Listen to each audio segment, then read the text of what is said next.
Who's wrong and who's wronger? In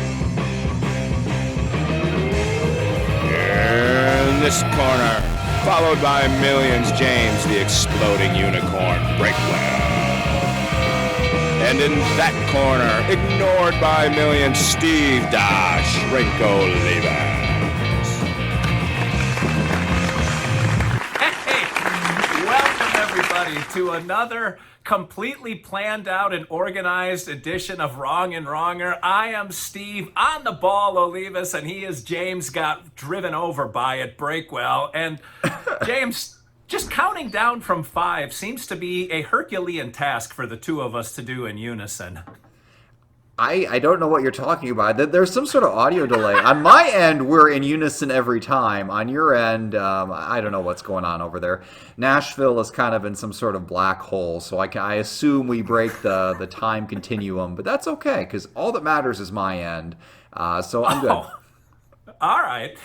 Well, you've stumbled upon the podcast that have two hosts that aren't even in the same time zone and yet somehow come to you week after week for no reason other than our own amusement, and we're gluttons for punishment.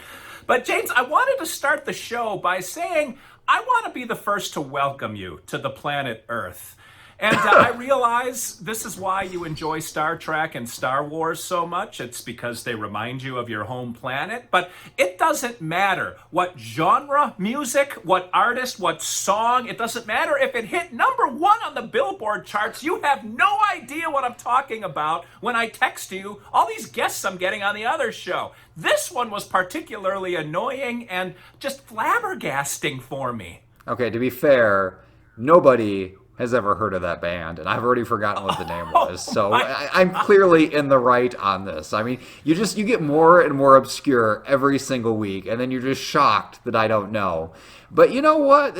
My brain only has room for important trivia. Like, I can't, there's not enough time in the world to read every book ever written, to listen to every song ever written, to go through, there's so much pop culture out there, and at some point you just have to prioritize what matters, and it's a pretty safe assumption that if it's important to you, it doesn't matter. So that's kind of my screening tool. If Steve likes it, I can go ahead and just cut it out of my life, and I'm relieved that in this case, I have never heard of this band. If you ever get to the point where you are doing things that I've heard of or talking to people I've heard of, then I've gone horribly wrong someplace, and I'm going to have to start purging my memory and adjusting accordingly.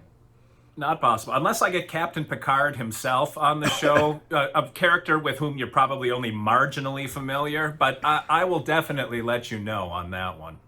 Yeah, so what was the band name again, just so we can tell everyone how right I was?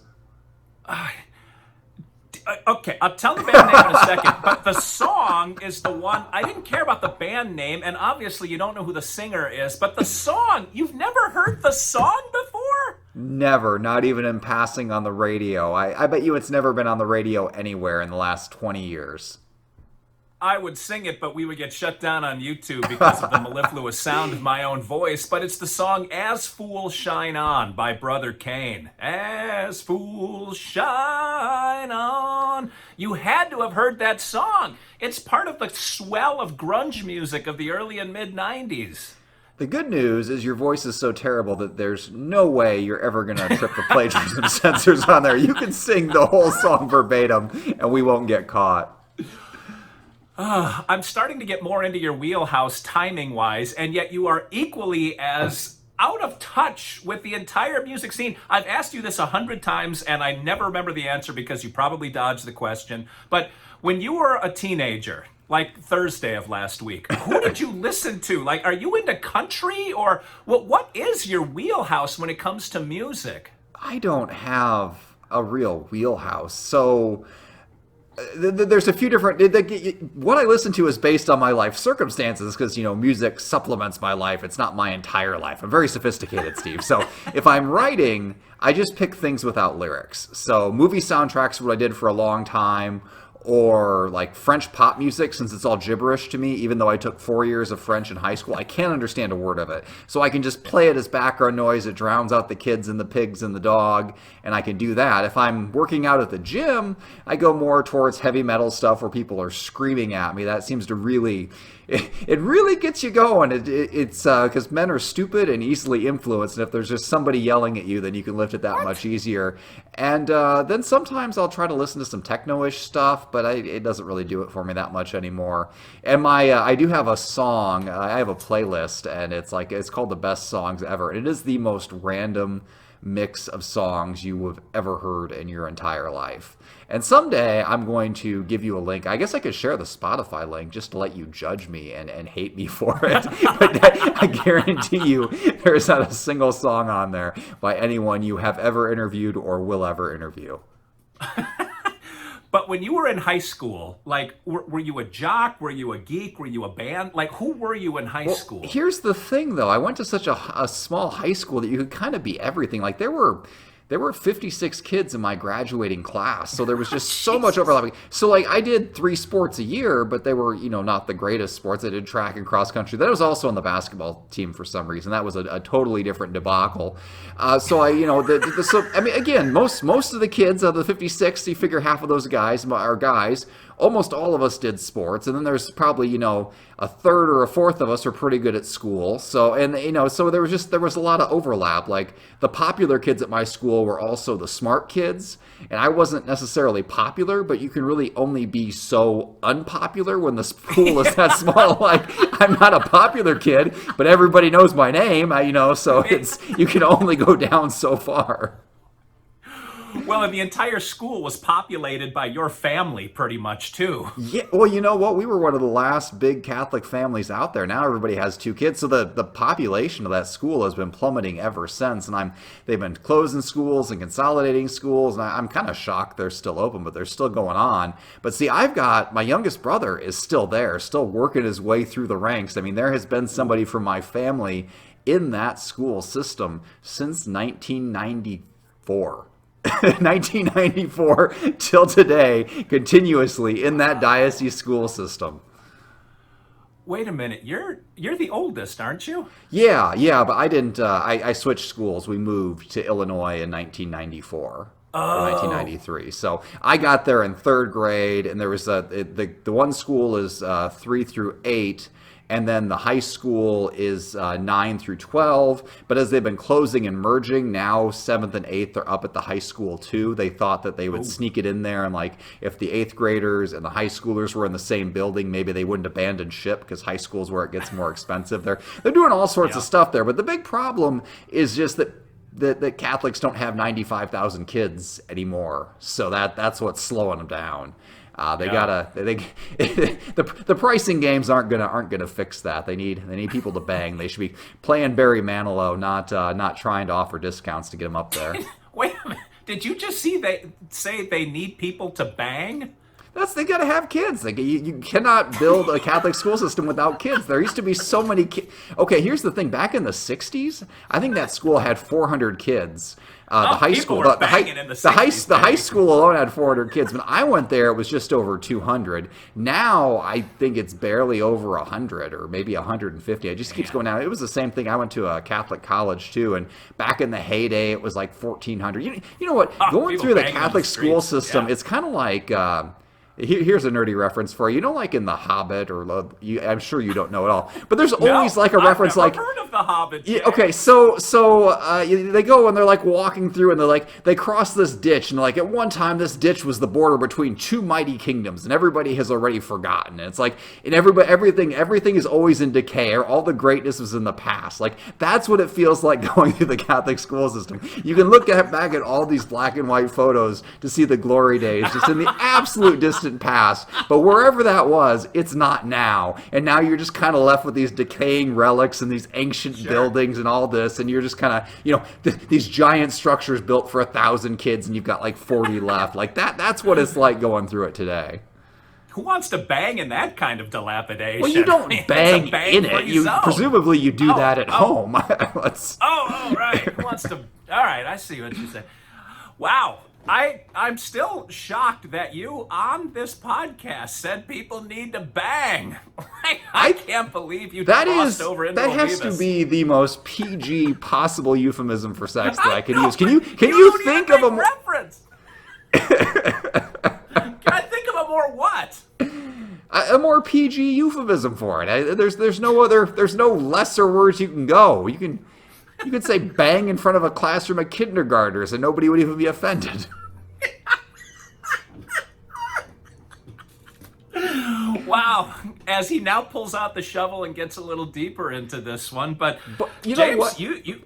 I can sense you're going into radio mode. You're going to transition us to the topic, but I'm going to call an audible. I have a better topic that you're probably going to hate, but we're recording this and we never have do-overs, so you're just going to have to roll with it. I think we should talk about time zones. What?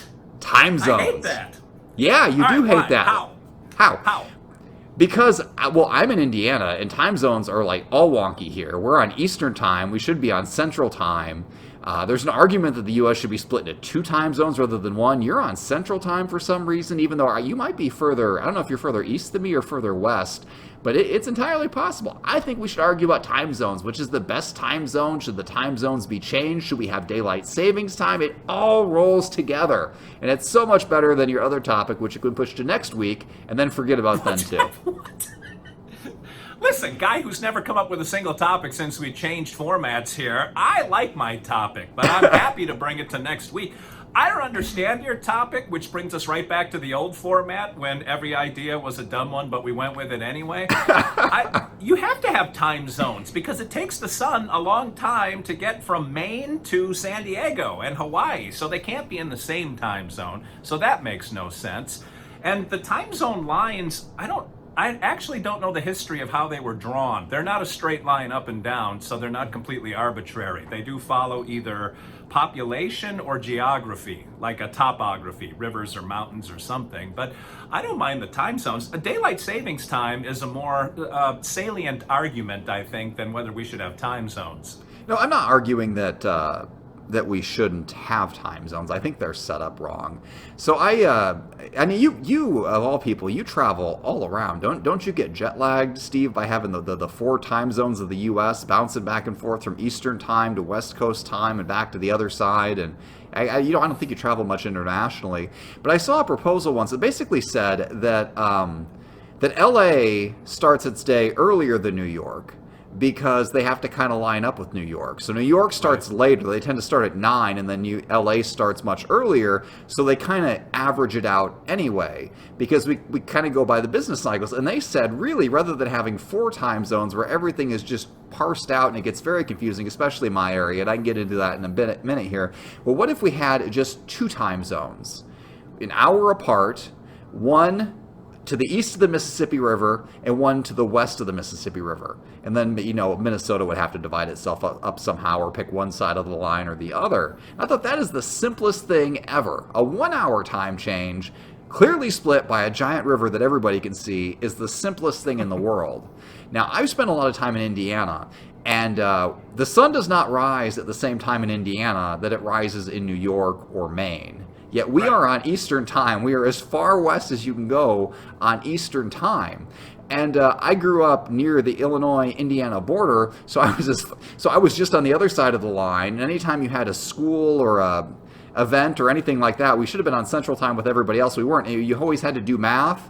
And then for a while, and then when I moved into Indiana for a while didn't do daylight savings time when everybody else did. I think we need to get rid of it. Everybody needs to get rid of it at the same time, but you can't get rid of it unilaterally. So half the year Indiana was on the same time zone as my parents, and the other half the year it wasn't. And that gets confusing. And then when I'd cross the border, sometimes my phone would change times, and sometimes it wouldn't.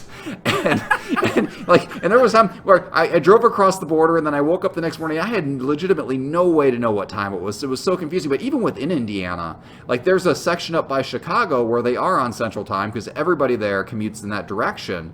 But then yet the part of Indiana that we always dealt with, where every single person went to Illinois to shop, they were an hour different.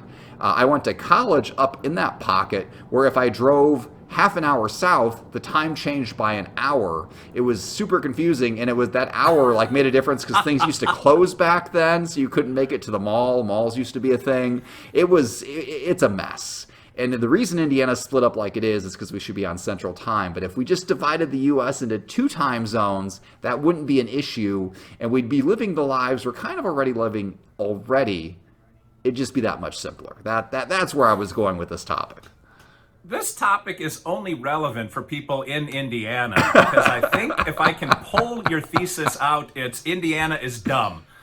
So if we can make Indiana just as smart as the rest of the country, then I think all of you would be satisfied, whatever the decision is, central or east. It's interesting because you are as far west as you can be in the Eastern time zone. Yes. I'm almost dead south of you. We are as far east as you can possibly be and still be in the Central time zone. So it is a little bit unusual. But there was one instance that it affected me because I was going to come visit you. I was in the northern part of the state, and I had to drive down to Indiana, and that added an hour, which screwed everybody up. Like, you had to delay your dinner till I got there to eat dinner with your family because I was coming from the Central to the Eastern time zone, and I was just running right down I-65. It's a very strange state, James. Just imagine if this Jim. if this whole section of the U.S. just had the same time zone. You wouldn't have to do math every time I communicate with you, which, by the way, I do appreciate that I give you all times in Eastern and you just accept that and do the math on your end. And we never even specify Eastern. We've just accepted my time as standard time, even though I hate being on Eastern because you don't want me to do math. I do appreciate you appreciating my mathematical limitations. Never ends well, yeah. But I mean, would there really be any downside if Indiana and wherever the heck you are and if we were all in the same time zone? Think about how much that would simplify life. And then the other side of the line, it's not a 3 or 4 hour change if you go from coast to coast. It's just a 1 hour change. We just kind of meet in the middle. Is there really a downside to that? I don't think so, other than daylight. Like, it would still, the Mississippi, by the way, is the border between Minnesota and Wisconsin, so it does run up the eastern part of the state. It doesn't divide the state. But, so you would have to go like eastern side of Maine to about, well, where would it end? So wait, Memphis? I was thinking that the mouth of the Mississippi was like in the middle of Minnesota, though, isn't it? No. It's the border. It runs the border. It ends before it reaches the top of Minnesota, but it is the border between Minnesota. That's and what was throwing me off. For some reason I was thinking once it got up to Minnesota that it veered west for some reason and went to that because there's a tourist trap up there. You're from that area, the mouth of the Mississippi, and you go up there and there's like nothing to see. Yeah, there is. I think there's a little slice of Minnesota that's cut off, and but everything else is to the west of the Mississippi. Okay. Well, today we're exploring my geographical limitations. let's see what I don't know about states. Well, what you do know is that Indiana doesn't do it right when it comes to time zone and daylight savings. Do you know the history of why Indiana decided to steadfastly disavow themselves of daylight savings time? Well, daylight savings time was stupid, so they're right on that. What they didn't realize is that Indiana isn't the world. Like, you just can't go it alone. You're better off to go with a stupid policy to be consistently stupid with everybody else than to be on the right time half the year and the wrong time the other half of the year. That was just hopelessly confusing. Well, no, they cajoled Arizona to join them. Yeah, and we ended up switching. We have daylight savings time now, which again, daylight savings time is stupid. And the reason nobody cares about daylight savings time is we don't base our lives on daylight at all. We just don't care. We'd rather just keep the time consistent year round because we go by TV schedules and we go by work schedules, and whether or not the sun is in the air is entirely irrelevant. So you've got, New York starts the business day at 9 and LA starts at, at 7 or whatever they're doing there. We've already adjusted to that, and nobody really cares where the sun comes up within that mix. I mean, it's even like they always say it's for the farmers, and it's not. I think it had something to do with saving oil during the war or something along those lines. But whether you're a farmer or not, it does absolutely nothing for farmers. It does absolutely nothing for anybody else. Sometimes they say it's for like kids on the bus so they get on in daylight, but then if you switch it around, then they come home in the dark. I think we had did we have a debate about daylight savings time before? It seems like it would be reasonable to assume, yes. Yeah, if we didn't, clearly we let ourselves down. Oh, by the way, before I forget, which I've already forgotten for the entire episode, I did hear from one more person that they like the new format. That's one extra person. That's like 3 people who like the format. So I am so glad you worked that in, James. So seamlessly too. It's a pretty overwhelming amount of feedback. 3 whole Well, people. it's almost unanimity among our listeners. Yes, I didn't even know we had 3 listeners, and I bet you all 3 of them would also agree with me that the 2 time zones would be would make life simpler. Because right now you've got double the line. I assume people in the mountains run into the same thing where you cross on one side, you cross on the other. You can never remember, where you're at. It just if we just had that big river dividing things, if we just had 2 time zones, if we divorced ourselves from caring about the sun. We have to do so much less math, Steve, and anything that requires less math has to be right.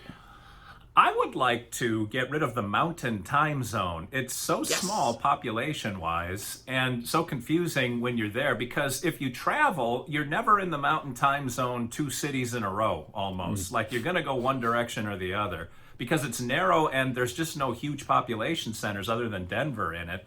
So even the big cities out there, Phoenix is in Pacific time zone. I think Salt Lake City is in Pacific. Salt Lake might be mountain, I'm not sure. But there's just not a lot of mountain time zone big cities. Albuquerque may be the next biggest one, but I don't get it. Like, let's just cut that in half and make one central, one mountain with 3 time zones, or just shift the whole thing to Pacific. Okay, so you went from thinking my topic was the stupidest topic ever to halfway agreeing with me. I've already got you to eliminate 1 time zone entirely on your own. I don't think I've ever been on the ground in mountain time. I've been on the ground in Pacific time, but I've only ever flown over mountain time, so I'm inclined to agree with you there. There's nothing even to stop for, or if you do stop for it. You've never connected through Denver? You know what? Maybe I did one time, but I Surely. maybe once? No, you know what? No, I think I connected in Phoenix. And you just said yourself that Phoenix is on Pacific time. Indeed. Yeah, so there you go. So I've never been on mountain time. I sometimes forget it exists. So, okay, we get rid of that. So then we just come down to Eastern and Central. Why can't we be as one? Why are you keeping the house divided, Steve?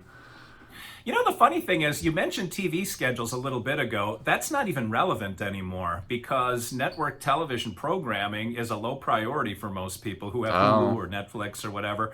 So the TV schedule, but I will say I lived in the Eastern time zone for 2 years. We lived in Baltimore in the mid-90s. Back when they made music that you've never heard of.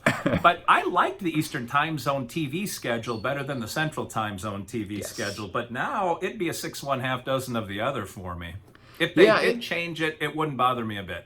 It's nice for okay, so here's one thing that doesn't affect your life at all. But if you watch like a premier pay-per-view event, like a UFC fight or a big boxing match, right, they start at super, super late. And part of the reason is they want the Pacific time to be on prime time. They don't want to start at mid-afternoon for Pacific time. So over here, things are starting at 9 or 10 o'clock. And I'm old, Steve. It is hard to stay up for a 2-hour event that starts at 9 or 10 o'clock. That just makes for a long night. There was some of those UFC fights we'd watch on TV. You get 5 or 6 people together to watch it. And I'd be getting home at 1:30 or 2 in the morning. And it's if we just got rid of this, if LA were only 1 hour different than the rest of us, we could start that thing at 9 o'clock here, 8 o'clock there, and everybody would be happy. But I will concede the point that the network TV isn't as big of a priority anymore. That now with streaming and all of that stuff, it's not. But I think for years though, it was the determining factor. I think if we had this argument even 10 years ago, it would have made a difference. I guess it makes a difference for when things launch, they become available to stream. Sometimes they have a cutoff, but those are at 3 a.m. So I guess that's not as irrelevant. I'm a little upset that you made a good point. You're kind of throwing me off kilter here. If we'd have had this argument 10 years ago, I'd have been screaming at a twinkle in your father's eye, and that probably wouldn't have been as nice of a podcast as this one. I am older than 10 years old, not by much, and I certainly don't feel like it when you bring up all these bands that nobody has ever heard of. But I can't. Nobody has heard of. I feel bad because you're landing these people, and they're important to you, but they're just not important to anybody else. Nobody's heard of them. You know what else isn't important is the end of this conversation. So I'm going to bring it to a close before we do any more damage to our reputations or yours specifically. But that brings us to another end, and there's nothing like the finish line when you're watching Wrong and Wronger. Until next week, when we cue it up again and pay attention to my topic that I wanted to bring up this week. Oh, it's going to be a doozy, and you're going to love it. This is Steve Olivas, Dr. Steve, for James the Exploding Unicorn. Unicorn Breakwell saying, thanks for listening, thanks for watching, thanks all three of you for writing to Breakwell, and until next week, remember, two wrongs can make a right.